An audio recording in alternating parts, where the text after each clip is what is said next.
हाय बच्चों, कैसे हैं? अच्छे होंगे। ठीक है, घर में है, सेफ है, सुरक्षित है। ठीक है, घर में ही रहिए, सुरक्षित रहिए। ठीक है, हमने देखा कि स्वर व्यंजनों के बारे में जानकारी प्राप्त कर चुके पिछली कक्षाओं में, और अपने 3rd स्टैंडर्ड के जो किताब और नोट्स थे उसके बारे में भी जान गए हैं। ठीक है, हम अगले पाठ की ओर बढ़ेंगे अब हम। ठीक है, आप घर में सुबह कब उठते हैं? घर में है, आराम से है मैम, हम 7 बजे उठेंगे, 8 बजे उठेंगे। उठने के बाद क्या क्या करेंगे? उठने के बाद अपना हाथ मुंह धोएंगे, ब्रश करेंगे, नहाएंगे, नाश्ता करेंगे, और उससे पहले क्या कर सकते हैं? भगवान को हम प्रार्थना भी कर सकते हैं। ठीक है, करेंगे, किए होंगे या करते रहेंगे या करके छोड़े हैं, कोई बात नहीं, करके छोड़े हैं तो आज से भगवान को प्रार्थना कीजिए, भगवान से वंदना कीजिए और अपने दिन को सुंदर और शुभ बनाइए। समझे? प्रार्थना में यानी वंदना में ऐसी शक्तियाँ निहित है। जो हम वंदना करते हैं, प्रार्थना करते हैं, उसके अंदर ऐसी शक्ति निहित है, हम मुश्किल काम को भी आसान बना सकते हैं। ठीक है, क्या कर सकते हैं? मुश्किल काम को भी आसान बना सकते हैं वंदना करने से। ठीक है, जब आप ये सब करने के बाद, ये नाश्ता करने के, जो नहाने के, ब्रश करने के, ये जो भी है आपकी जो रोज़ की काम है, उसे पूरा करने के बाद आप क्या करेंगे? स्कूल जाएंगे। अब तो स्कूल नहीं, तो फिर क्या करना है? स्कूल नहीं तो फिर क्या करना है? घर में बड़े रहते हैं ना, आपके माँ रहते हैं, बाप रहते हैं, और दादा दादी, नाना नानी, आपके ताऊ, जैसे चाचा चाची कहते हैं आप, उसकी वंदना कर सकते हैं ना हम।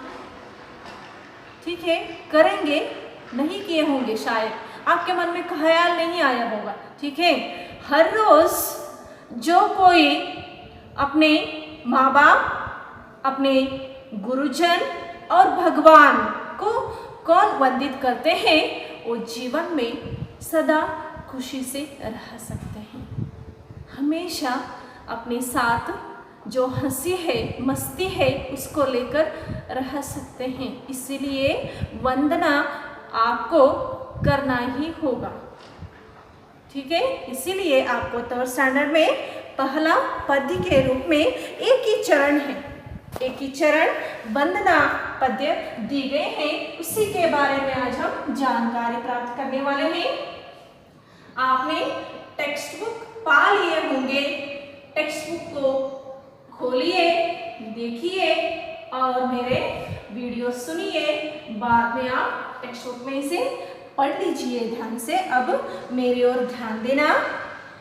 भद्र कर्णोभिः प्रणायाम, भद्र पश्येमाक्षिभिः शनं, चतस्र दिशा भवन्तु,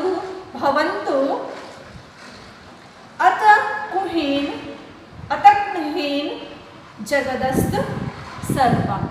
ठीक है, इसके वंदना यानी श्लोक कर सकते हैं। कौन से श्लोक आप सीखे होंगे? जैसे गुरु ब्रह्मा, गुरु विष्णु, गुरुदेवो महेश्वरा, गुरु साक्षात परब्रह्म, तस्मै श्री गुरुवे नमः। और गजानन के जो गणेश कहते हैं, हर रोज उसको वंदना करते हैं। गजाननं भूतगणादि सेवितं, कपित्थजम्बूफल सारभक्षितं, उमासुतं शोक विनाशकारणं, नमामि विघ्नेश्वर पादपंकजं। ऐसे भी कर सकते हैं। ठीक है, जैसे खाना खाते समय अन्नपूर्णे सदापूर्णे ज्ञान वैराग्य सिद्धार्थम भिक्षां देहि च पार्वती। जैसे हर एक काम करते करते समय एक एक श्लोक है। एक एक श्लोक है, एक एक अर्थ है, एक एक श्लोक में एक एक अर्थ निहित है, उसे हमें जानना है। ठीक उसी तरह भगवान की प्रार्थना करने से पहले हम भगवान को वंदना करते हैं और जो सृष्टि है सारे सृष्टि में, सृष्टि के जो सृष्टिदाता हम कहेंगे या प्रकृति निसर्ग जो नेचर हम कह सकते हैं, उसको भी हम वंदना करते हैं। हर रोज सूर्य नमस्कार करते हैं। हाँ ठीक है।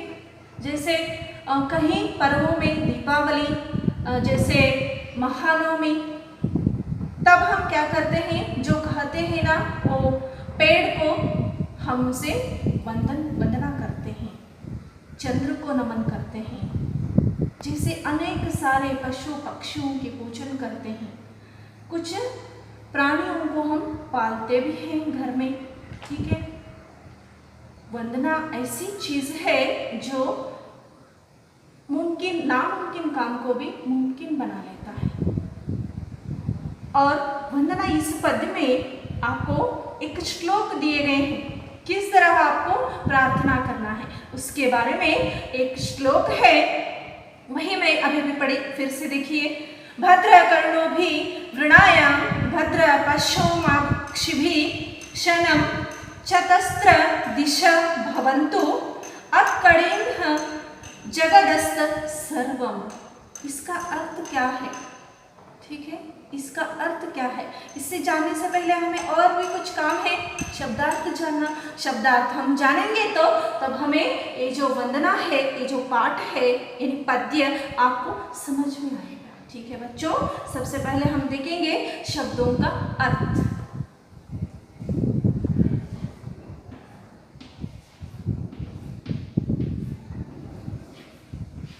क्या सोच रहे हैं?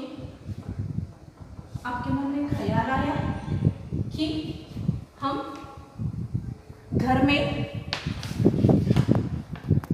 भगवान की वंदना करते हैं, अपने माँ बाप की वंदना करते हैं और गणेश के पूजन करते, इसमें सब करते हैं। ऐसे करने के लिए आपके मन में ख्याल आ गया होना, इसलिए आप देर मत कीजिए, जल्दी जल्दी अपने माता पिता के चरण छुइए और उनके आशीर्वाद प्राप्त कीजिए। वंदना करने से भगवान का आशीर्वाद प्राप्त हो जाता है और बड़े लोगों का आशीर्वाद मिलता है और गुरुजनों का आशीर्वाद मिलता है। हमारे मन भी शांत रहता है, इसीलिए वंदना पद्य आपको यहाँ पर रखा गया है। सबसे पहले आप देखेंगे इन शब्दों का अर्थ। वंदना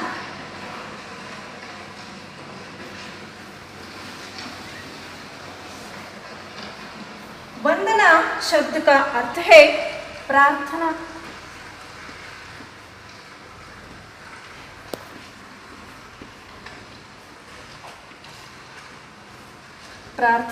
प्रार्थना को क्या कहते हैं इंग्लिश में, यानी अंग्रेजी में? प्रेयर।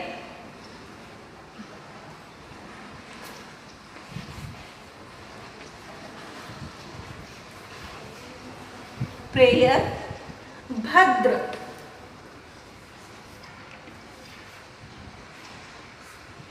ये पहला, ये दूसरा भद्र। भद्र यानी अच्छा।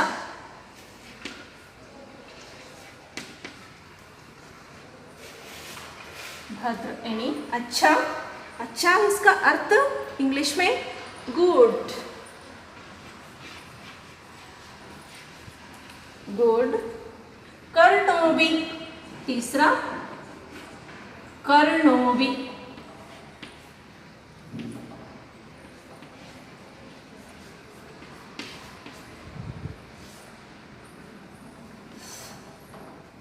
कर्णोवि यानी कानों से।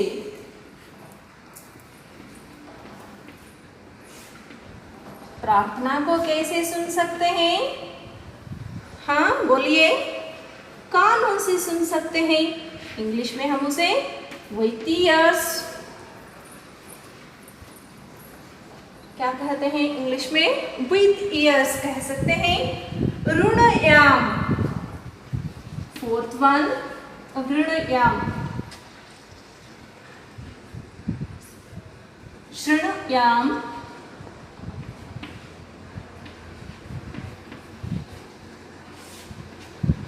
श्रुणुयाम हम सुने।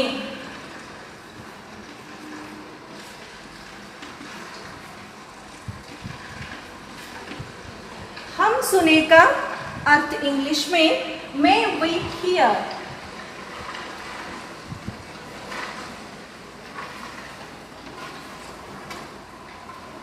HEAR may we hear। Okay, fifth one, हम पश्चिमाक्षिभी, पश्चिमाक्षिभी।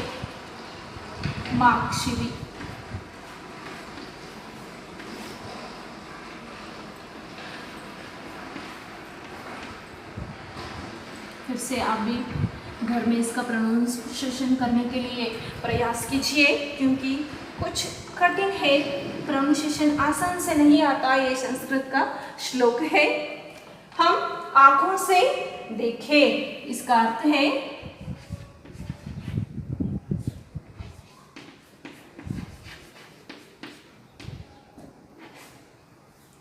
आंखों से देखें। इंग्लिश में may we see।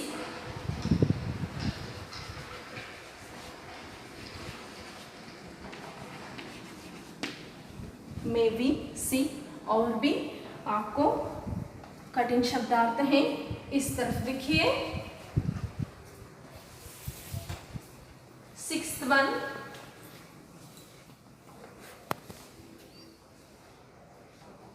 न।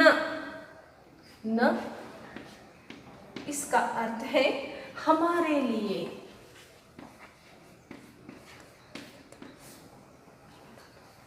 हमारे लिए। हमारे लिए इसका अर्थ इंग्लिश में क्या होता है? For us.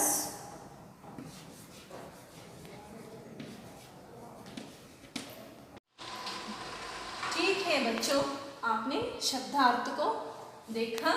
6 आपके लिए बस है आज के लिए, और अगली कक्षा में हम अगले शब्दार्थ के साथ भेंट करेंगे। ठीक है, उससे पहले इन शब्दार्थों को पढ़ सकते हैं।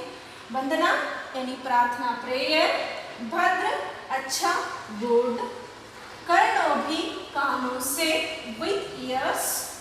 श्रुणुयाम हम सुने, हम सुने, may we hear। पश्चिमाक्षिभी हम आंखों से देखें, आंखों देखें, आंखों से देखना, may we see। ठीक है, और छठवां न, नह यानी हमारे लिए, फॉर अस। ठीक है, उससे पहले आप इन शब्दार्थों को घर में प्रैक्टिस कीजिए। एक बार आपके पास किताब है, उन वंदना यानी 4 लाइन के श्लोक है, उसे घर में एक बार पढ़िए। अगले शब्दार्थ के बारे में, अगली शब्दार्थ के साथ हम अगली कक्षा में भेंट करेंगे। Thank you.